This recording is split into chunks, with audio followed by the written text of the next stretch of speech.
Hello and welcome to the ASB Investment Podcast, a show that keeps you up to date on the markets and helps you make smart choices with your investments. These are entirely our own views and that of our guests. It's not investment advice, but we know plenty of experts at ASB that'll be happy to chat if you need. Now, normally, if I was recording a podcast about what we expect to have taking place in 2023, I'd like to get it out to our listeners a little bit earlier than 10% of the way into the year, which here we are already in early February. And I hate to make up excuses, but I'm going to use the storms for it. We had a scheduled date to make this recording, and when the water was lapping around my front doorstep, I thought maybe not today. But here we are, and the sun's shining a couple of weeks later. And joining me today is Ben Powell from a place where the weather's a little bit more stable. Ben's BlackRock's Asia Pacific Chief Investment Strategy and has been on several of the earlier podcasts talking about what's going on in global financial markets. And it's going to be great having a chat with Ben. Over the past year, we've been grappling things which we discussed in the same podcast a year ago: inflation, rising interest rates, share markets, and the conflict in the Ukraine, China's approach to dealing with COVID, and a few other challenges on top of that. And there's now a lot to reflect on, and importantly, some key investment themes that BlackRock think are important for the year ahead, and that's what we're going to discuss.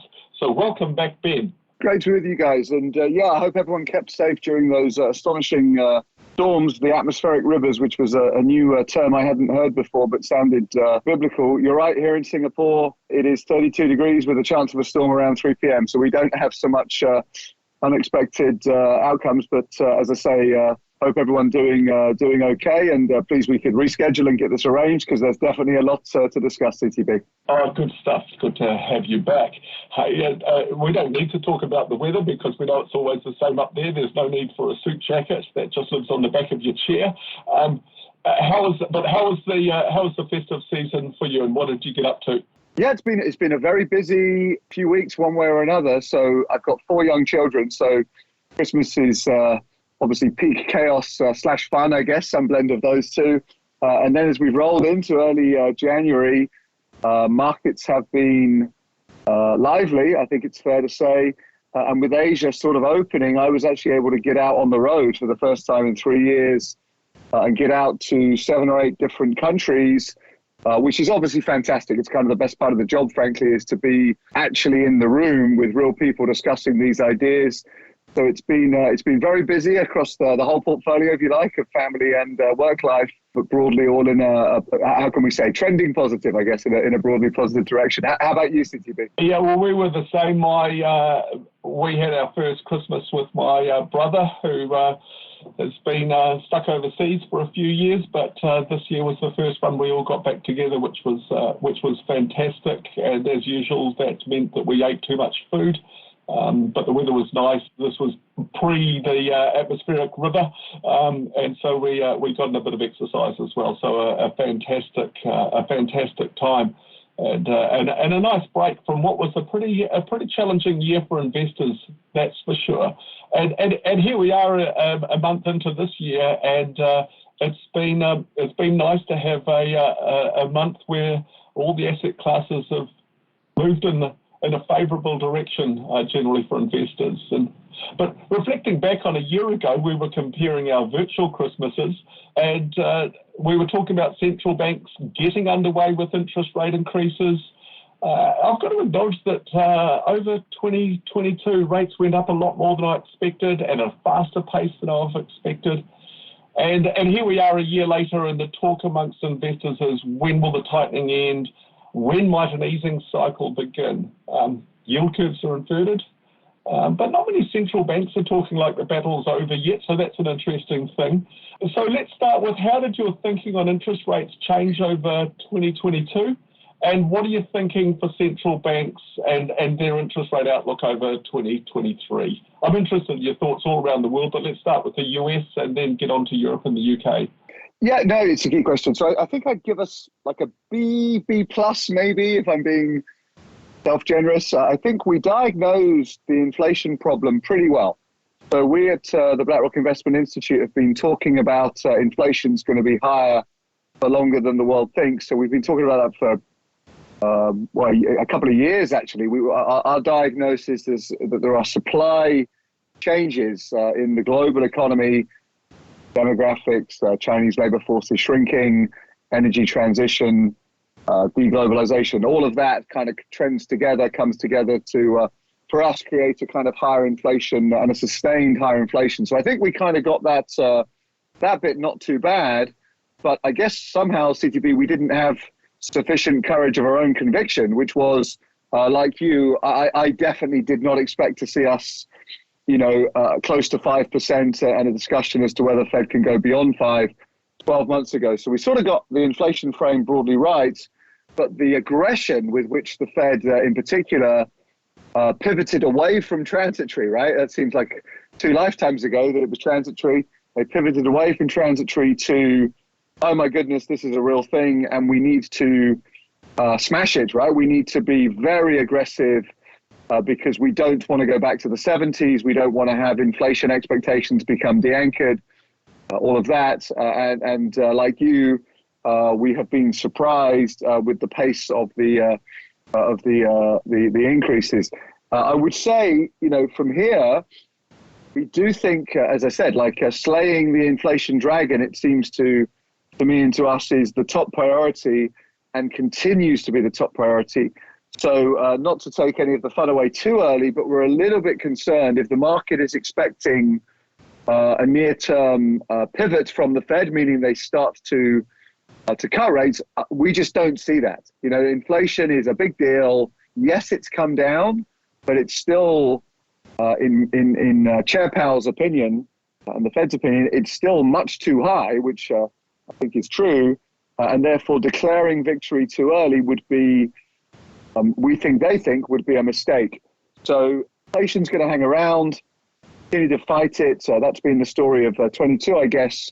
And maybe we're not going to see, or not maybe, we're almost definitely, I'll hedge a bit by using almost, but we're almost definitely not going to see a repeat of 22 in terms of the quantum of interest rate hikes. But I think it would be a mistake to think the Fed thinks the fight's over. I really don't think they think that.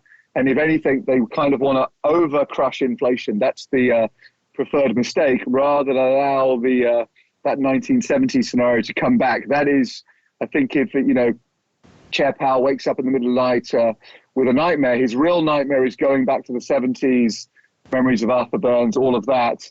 And he would rather, I guess, make the mistake of over-tightening, actually, with the consequent maybe negative impact on growth. He'd rather do that, not because he's an unpleasant person, but because he feels that doing that would be the better mistake than allowing inflation to really get entrenched and to start becoming, as I say, a more 1970s style macro context.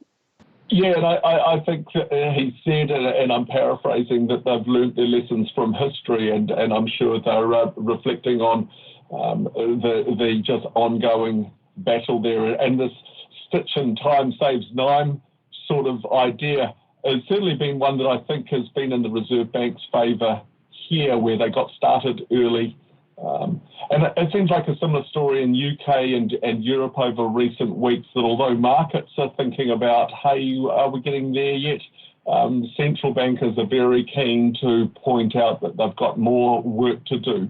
And that's keeping a wary eye on inflation and keeping that tightening bias in place, I think. Hey, now one contrast to that is the Reserve Bank of Australia, or the RBA as we call them. Well, they were very late to come to the party on rate hikes, and they were pretty early to start signalling that maybe they're getting towards the end. But even the RBA seems to have got hawkish over the Christmas break, and not only delivered a rate hike in early February, but signalled more to come. So that we're not there yet seems to be a theme down under as well. Yeah, look, I think that's really interesting, actually, because as we've actually, I think we talked about this on the cast before, the mortgage market, it sounds like a micro issue, but it's actually a macro issue. So in America, lots of people have got 30-year fixed rate mortgages, so they don't need to worry, in that regard at least, about rates going up or down. They're good, right? They fixed at a low rate a year or two ago. and they've got that for 30 years. Good for them. They've got the depth of capital markets to create that kind of product. In the rest of the world, UK, Australia in particular come to mind. That is much less the case. I'm sure people listening here, a lot of us are on 1 year, 2 year fixes, which is in a way is just a floating rate with a slightly longer lag, right? It's not a 30-year, right? It's a year or two, and that's coming around. So what that means is you would think, or more than think, it must be true that economies like the UK and Australia have a greater sensitivity to interest rates than maybe the US or the consumer does because of that mortgage market dynamic. And even with that, RBA and Bank of England and others are still saying, I think, look, inflation's too high. And, of course, they're trying to balance all these trade-offs, and it's challenging. But inflation is still front and center, I think, in a lot of these central bankers' thinking, because that's their mandate, I guess, CTV. Yeah, and the step-ups that we see in New Zealand, where, on the whole, people are fixing that 1 to 2 year space, are massive because interest rates have increased so much over that period of time. And in Australia, quite a high proportion of people float. More people float in Australia on the whole than in New Zealand. And so I could understand why the Reserve Bank of Australia might have thought, hey, this is going to flow through pretty quick and start to slow things down. But they're not as dovish, if you like, as what people were thinking, and as perhaps as they were signaling. So it looks like more rate hikes to come there. And likewise in New Zealand, we're still thinking that the Reserve Bank of New Zealand has got more hikes to deliver. Now, one that really surprised me over as I was getting ready to go on my Christmas holiday, I did my last weekly update and said, the Bank of Japan won't do anything exciting, so let's get on with it. And yet they did. They widened their target range for Japanese 10-year bond yields, and people got pretty excited about it. I still find it hard to imagine that was anything more than a adjustment to help with market conditions rather than the start of a tightening cycle in Japan. But maybe that's just because Japan's had such a long struggle with growth and inflation. What's any thoughts about Japanese interest rates, Ben?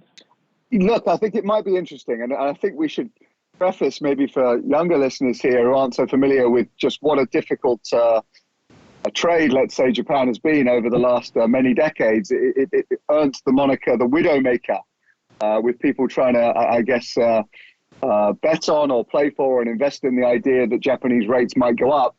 And that broadly has not happened. Indeed, the opposite for the last couple of decades. So I come to this in all humility, but it sort of looks like something's going on, CTB. I think that seems, so what's going on? Inflation is high, and by Japanese standards, it's very, very high. And what we're seeing sort of right now is it looks like it's more than just so-called imported inflation due to a weak currency. It looks like it might be more, or at least in part, to do with what we're seeing all over the world, a labor shortage, tight labor markets, wage inflation, and therefore inflation becoming more sustained, entrenched. And, we shouldn't forget that was the plan, right? They haven't had this extraordinary policy, very, very, very, very, very loose monetary policy for a long time. The whole plan was to, if I get the quote right, something like dispel the deflationary mindset, right? That's been the whole game. And I think we can say it looks like they are closer to that than they've been for the last many years, even decades. So logically, if that's true, and I think it's true, logically they should be considering whether the very loose policy that they still have in place is the right policy moving forward. So I think that debate is live in Japan and in financial markets, and I think it is plausible that you see further adjustments to the current policy, which, as I mentioned, is still very, very, very loose. BOJ buying, technical term here, boatloads of Japanese bonds in order to keep yields very, very low. I think there is a live discussion and a real chance that over the next several months, let's say in the first half, that you see a further adjustment. And I think, if you'll allow me to go on just for a couple of paragraphs here, CPB, I think that's important not just for Japan. It's definitely important for Japan. But I think, this is largest intervention in financial markets in recent financial market history. The BOJ intervention into the Japanese government bond market has been very, very large. So for me, if they try to unwind that, if and when they try to unwind that, it seems to me to be quite likely to be globally significant.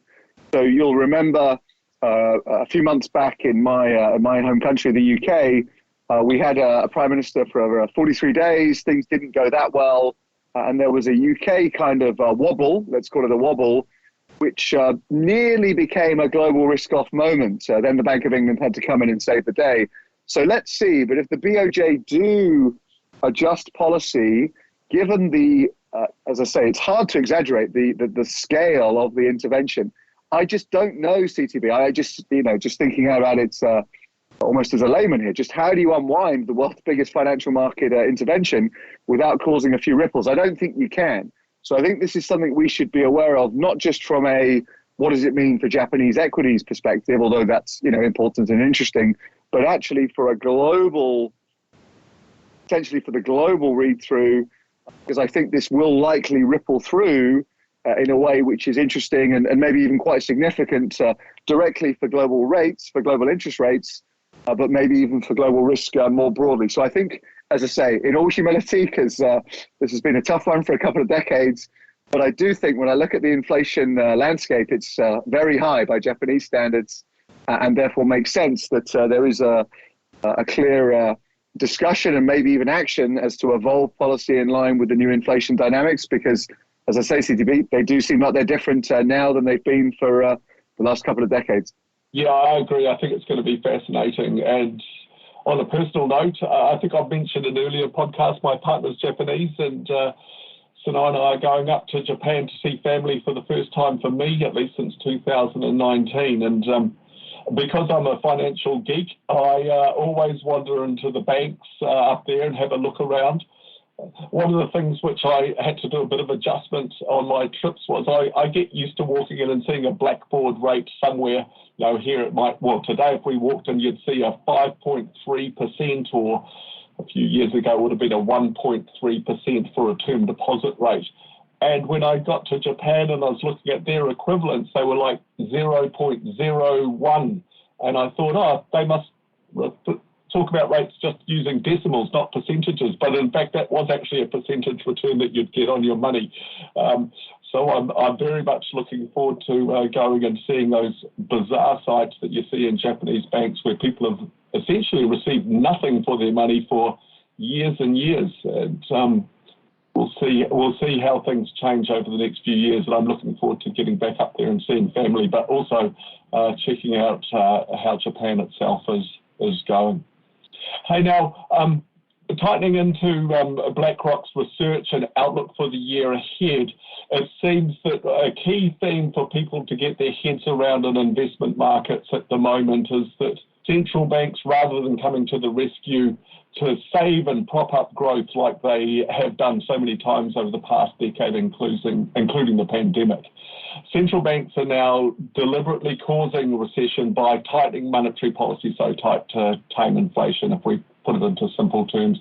The Reserve Bank's doing that here. So within your forecasts, let's discuss what that means for economic growth in developed markets and how that flows through to what it means for share markets over the year ahead. That's an awful lot in one question. But let's give it a go. So that's right. And look, I think the main point is, this is obvious, but true and important. So I'm going to state it, even though it's obvious. Inflation's really high, right? So sorry, I know you all know that, but it's really important. And this is the difference from the last 30 or 40 years where inflation was, if anything, too low, right? That was the problem. So in the era of the so-called Great Moderation, when inflation was low and stable, if growth got a bit low, no problem, central banks can come in and save the day because they didn't need to worry about inflation. Sadly, they now clearly need to worry about inflation, and that makes it much harder for them to come in and do a bit of stimulus because inflation's already too high. So as I mentioned earlier in the Powell answer, Chair Powell answer, that is still front and center many Western central bankers' thinking, framing, and indeed their actions. And we don't think that's going to change. The probability of them declaring victory too early, or the prospect of them declaring victory too early, and then having to come back, they really don't want to do that. So I think there is quite a high bar to saving the day. So what that should mean, the plan, I'm afraid, is slower growth. Not because they're unpleasant people, but because they feel that's the right plan to bring inflation down, and that's the main priority for now. So feeding that through into the growth outlook, it's mediocre. I mean, we're not expecting, a GFC style slowdown, nothing like that, but it should be not that good in Western economies for the next year or so. And I think at the moment, just to take a view, I guess, at risk of a strategist actually having an opinion, we would push back on the view at the moment, which seems to be in markets of the kind of immaculate disinflation, the idea that the economy can be landed and we can solve for inflation with no growth pain. I hope that's right. As a person, as a citizen of the world, I hope that's right, but I just don't think it's right. Unfortunately, I think we are going to see the lagged impact of the tightening that's already happened. To remind everyone, monetary policy works with a lag. It takes a bit of time to feed through. So I think we've already seen, as I mentioned, a boatload of tightening, and that should feed through into a slowdown to come. And we're likely to see even more tightening from here. So the growth outlook for the Western markets is, in our view, unsatisfactory. And strangely, as we were kind of talking about vis-a-vis RBA, but I think it's true in other Western markets as well, the stronger the economy is, slightly unhelpfully, the stronger equity markets are in particular. So just to remind everyone, as equity markets go up, that translates as a loosening of financial market conditions. The Fed's whole game is to tighten financial market conditions. They want to tighten financial market conditions to bring inflation down. So in a way, equities going up is actively unhelpful for the Fed's plan. So I think if we see, as we've seen recently, very strong jobs numbers in the US and the buoyant equity market, I think that will actually encourage the Fed to even go further, to create the growth slowdown they feel they need. Again, not just because they're unpleasant people, that's obviously not the case, but because they feel they need that growth slowdown. So that's what we call a recession foretold. They're telling us this is the plan. Tighten, bring growth down to solve for inflation, and then we can see where we are in a year or two's time. But right now, in 2023, early stage of 23, that tightening and the subsequent damage, we think is, unfortunately for Western markets or Western economies, is going to be the story for 23. And I think the broader market has taken a more upbeat view over the last month or two. I don't want to be a misery here on the call, but we're a bit anxious about that. Actually, we don't think that's how the Fed's thinking about things. We think they want a growth slowdown to solve for the inflation problem, which is still priority number one. Yeah, and we have played this out before, although perhaps not as much as we have over the past 6 weeks or so. But through 2022, we had periods of time where we thought, hey, it looks like inflation's peaking, central banks won't need to do too much more, borrowing costs for companies won't go up too much higher, and we've seen these long-term rallies in yields, share markets performing quite well. So to a certain extent, it seems like it's realistic to expect that we're going to carry on trying to judge this endpoint and turning point and be trying to evaluate what's the right level of risk and what should market sentiment be until we're really, really clear that we're on an easing cycle, which might be some distant way off. Yeah, I worry that's right. So you raised two very important points there. One is how high are they going, the so-called terminal rates, which I still think is something like higher, not a very specific forecast, but higher, I think, is the clear message from Western central banks. And then how long do they stay there? So they're going to move policy even more restrictive and then keep the pressure on, right? So it isn't like once you've stopped hiking, monetary policy is kind of uninteresting or unimportant. They're going to move it to a restrictive level, further restrictive, to kind of crimp the economy for the reasons I've mentioned, and I think they're going to leave it there. We think at BlackRock they're going to leave it there for longer than the markets and sentiment generally is expecting. So just to really emphasize what CTP is talking to there, it is very important. How high are they going? That's very important. But also how important is how long they stay there And just because they're not moving rates doesn't mean that that's somehow dovish, right? If they move rates to a high restrictive level and leave them there, that is restrictive. And as I say, that's what we think is going to happen over the next 12 months. And we just don't see a pivot, a Fed pivot in 23. We see terminal rates are higher. They're going to do a few more hikes and then staying there for the inflation, to fight that inflation dragon that I've mentioned a few times. But that's the story, I think. And if that creates an economic downdraft, I think it's important we understand that's not just okay by the Fed. That's the plan. Right? The plan from the Fed is to create that slowdown. So when it comes, the Fed isn't going to suddenly get scared by that or surprised by that. That's the plan. That's the Fed forecast, is for growth to slow and sadly for unemployment to rise. Again, not because they're crazy or just trying to create social harm. It's because they feel that's a necessary price worth paying to solve for the inflation problem. Again, inflation, yes, it's come down. Right? I get it. I read the papers. Inflation's come down, but it's still much too high. And these mandates, we should think about that word. Mandate doesn't mean if you want to. It means mandatory. You have to solve for something like 2% over some period of time for the sake of the Fed. And 4 or 5%, checking my maths here, I believe is still much higher than 2. And that's the problem Powell's got. And I think he's going to continue to take the appropriate action to try to solve for that. Yeah, I think it's a really big mind shift for investors and people in general to think about central banks not coming to the rescue and are in fact engineering this slowdown. After a decade of low inflation, you could think understandably that the Reserve Bank was really fixated on driving growth. But of course it was inflation that was their goal. They just needed it to be higher. And so now that they're really fighting from the other side of the equation, and it's been a while since they've done that, it involves a bit of a change in the way of thinking for people that have been watching markets and central banks in the period, I think, from the global financial crisis right up to the start of the pandemic. But let's stay in the interest rate space for just a little bit longer, not to talk about central banks, but more about BlackRock's outlook, which is rethinking about bonds. Within your latest outlook for 2023, that was a key theme. Can you talk us through that theme, Ben? Yeah, look, I mean, so sometimes life's complicated, sometimes it's relatively straightforward, and maybe this is both, but the relatively straightforward bit on rethinking bonds is yields are much higher. And that's, again, maybe obvious, but important.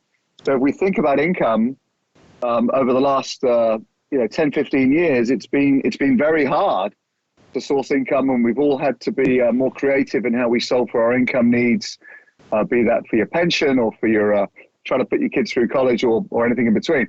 So I'm not going to say that's easy. It's definitely not easy. There's still many challenges around solving for income, but being able to be not too brave. So our preference would be investment grade and relatively short duration. So not to get too highfalutin, but you just don't need to take too much risk. You can stay in the relatively higher quality companies and give them your money for just a year or two. Loan them your money, not give them, sorry. Loan them your money for just a year or two through bond markets.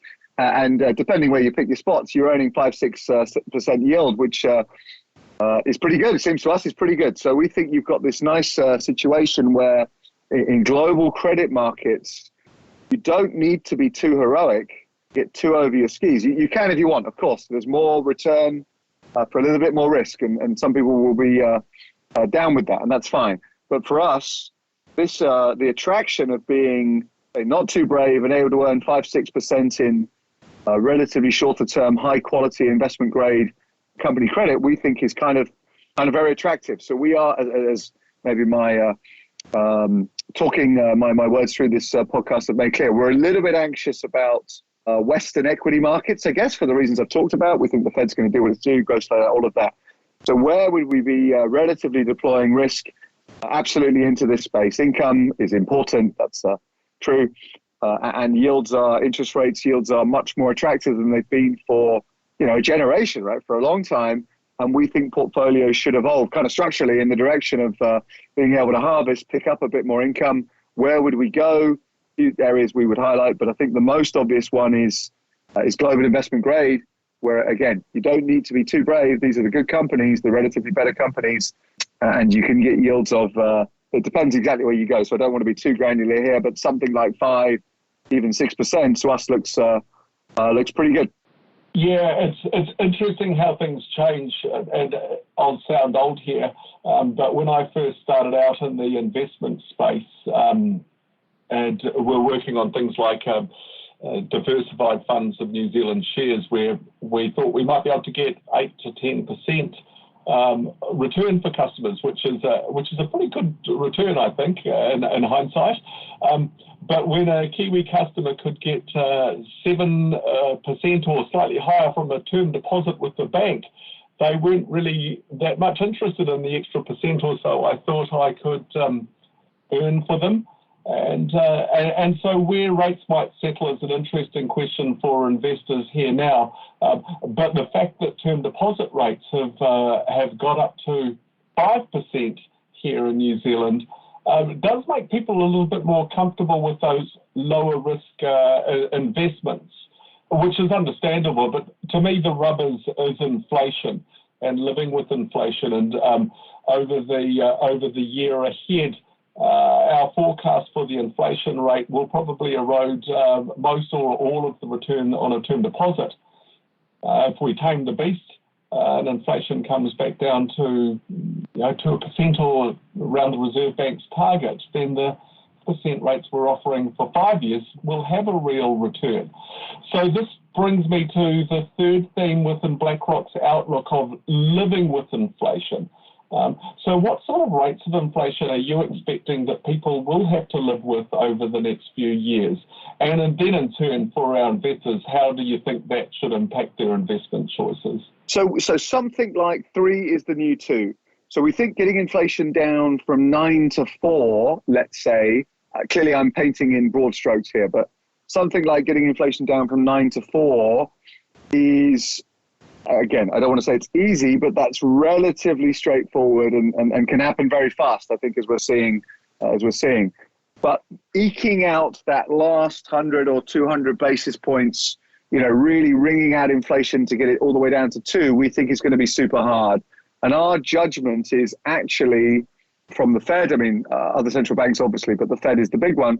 Our judgment is the Fed will choose to live with slightly higher inflation, because the social cost and economic cost of really bringing it down to 2% could be, prospectively an incremental 1 million or 2 people, Americans, losing their jobs. And our view is that they will decide not to do that as they try and balance these very, very difficult trade-offs. So inflation's going to hang around, driven by those supply factors I mentioned right at the top of the call. And that means, as you were saying so eloquently, CTB, as investors, we really need to think about inflation resilience. So that's always true. That's been true for 10,000 years, I guess. How do you sustain the real value of your purchasing power? Because school fees only go up, and stuff we like to buy seems to only go up. So that's a problem. So that is exactly right. And I think in a world where inflation's going to hang around for years, right? This isn't just for 6 months. This is our macro framing for the next many years. A higher inflation resilience is important. So what does that mean for investments?